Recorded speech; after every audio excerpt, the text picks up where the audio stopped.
오늘 우리에게 주신 하나님의 말씀은 구약 성경 이사야 29장 15절에서 24절까지 말씀입니다.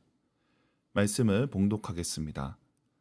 자기의 계획을 여호와께 깊이 숨기려 하는 자들은 화 있을진저 그들의 일을 어두운 데에서 행하며 이르기를 누가 우리를 보랴 누가 우리를 알랴 하니 너희의 패역함이 심하도다. 토기장애를 어찌 진흙같이 여기겠느냐. 지음을 받은 물건이 어찌 자기를 지은 이에게 대하여 이르기를 그가 나를 짓지 아니하였다 하겠으며 빚음을 받은 물건이 자기를 빚은 이에 대하여 이르기를 그가 총명이 없다 하겠느냐. 오래지 아니하여 레바논이 기름진 밭으로 변하지 아니하겠으며 기름진 밭이 숲으로 여겨지지 아니하겠느냐. 그날에 못 듣는 사람이 책의 말을 들을 것이며 어둡고 캄캄한 데에서 맹인의 눈이 볼 것이며 겸손한 자에게 여호와로 말미암아 기쁨이 더하겠고 사람 중 가난한 자가 이스라엘의 거룩하신 이로 말미암아 즐거워하리니 이는 강포한 자가 소멸되었으며 오만한 자가 그쳤으며 죄악의 기회를 엿보던 자가 다 끊어졌음이라. 그들은 송사로 사람에게 죄를 씌우며 성문에서 판단하는 자를 올무로 잡듯 하며 헛된 일로 의인을 억울하게 하느니라.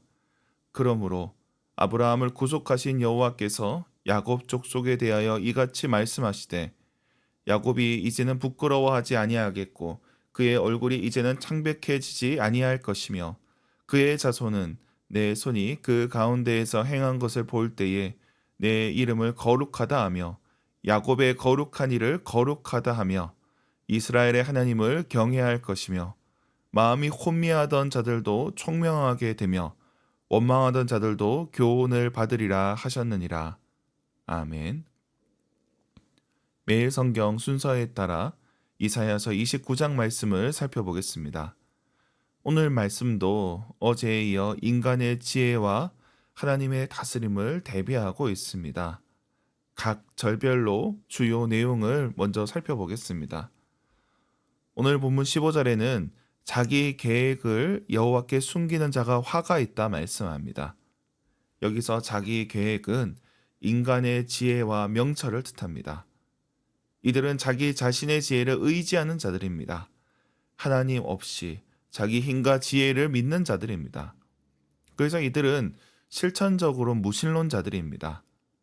하나님이 없다고 말하지는 않지만 없는 것처럼 살아가는 자들이 바로 이런 자들입니다. 하나님이 계시더라도 상관없다는 겁니다. 그래서 15절에 누가 우리를 보랴, 누가 우리를 알랴 이렇게 말하는 겁니다. 그러나 하나님께서 그들을 지으셨습니다. 저들이 하나님을 거부하고 대적하지만 이것은 어리석은 일입니다. 이를 토기장이의 비유로 드러내십니다. 지어진 물건이 지은 자를 대적할 수 없다는 겁니다. 하나님께서는 인간이 생각할 수 없는 방식으로 역사하십니다. 그리고 그 변화는 우리가 상상하기 어렵습니다. 17절에 보면 레바논이 기름진 밭으로, 기름진 밭이 숲으로 변한다 말씀합니다. 일종의 상전벽해를 말씀하고 있는 바입니다. 무성하고 울창한 숲이 밭이 되고 밭이 다시 빽빽한 숲이 되는 그런 변화를 말씀합니다. 그렇게 큰 변화와 함께 18절에는 못 듣는 사람이 책의 말을 들을 것이라 말씀합니다. 앞서 하나님의 말씀이 봉인되었으나 이제는 허락되었다는 겁니다. 하나님께서 그분의 뜻을 온전히 드러내실 것을 말씀합니다. 그리고 19절부터 21절까지는 정의의 문제를 다룹니다. 겸손한 자, 가난한 자, 이는 같은 뜻입니다. 우리가 신약에서 산상수훈의 심령이 가난한 자 또는 평지설교에서 가난한 자라고 하는데 겸손한 자, 가난한 자 다 같은 의미입니다. 하나님을 의지하는 자를 가리킵니다. 하나님께서 그들에게 구원을 베푸시고 그들을 괴롭히던 자들을 끊어지게 하십니다. 그들은 재판을 통해 누명을 쓰던 자들입니다. 송사에 걸려 고통을 당하는 자들, 저들에게 구원하여 주실 것을 말씀합니다. 그리고 마지막 22절부터 24절까지 이제 야곱 자손이 하나님이 행하시는 것을 보게 될 것을 말씀합니다. 하나님의 역사가 드러나게 될 때 사람들은 하나님을 경외하게 될 것입니다. 그러므로 마음이 혼미하던 자들, 자기 지혜를 의지하던 자들조차 총명하게 될 것이고 하나님의 교훈을 받게 될 것으로 말씀을 맺게 됩니다. 그렇게 오늘 본문이 마무리됩니다. 오늘 말씀도 어제와 마찬가지로 하나님의 지혜와 인간의 어리석음을 대조합니다. 인간이 하나님을 대적하고 자기 지혜를 늘어놓지만 결국 어리석고 무지함이 드러납니다. 하나님 앞에 자기의 지혜를 자랑하는 것이 어리석다는 겁니다. 그럼에도 저들은 자신의 힘을 과시하고 자기의 지혜로 악한 일을 행합니다. 강교한 꾀를 부립니다. 그런 악한 일의 예로 오늘 본문에서는 송사를 통해 죄를 뒤집어 씌운 일을 다룹니다. 이는 이방인들끼리 그러는 것이 아닙니다. 이스라엘 사람들끼리 또 이스라엘 안에서 다른 이들에게 그런 죄를 짓는 것입니다.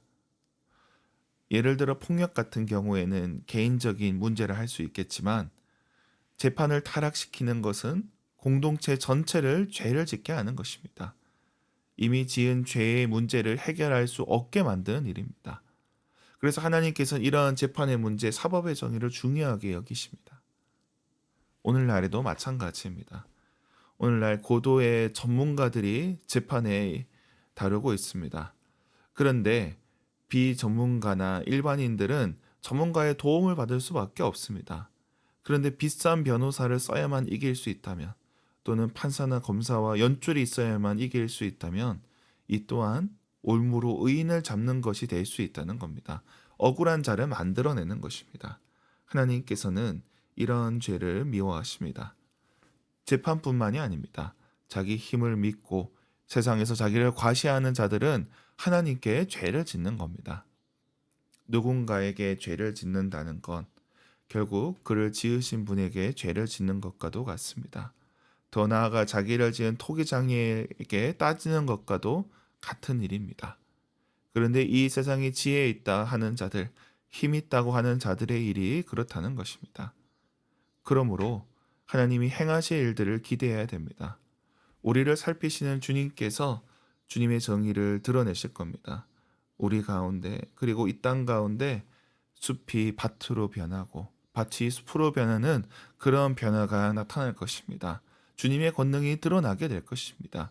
맹인조차 보게 되는 날이 온다는 것입니다. 그날을 기다리며 바라보는 저와 여러분이 되길 축원합니다. 기도하겠습니다.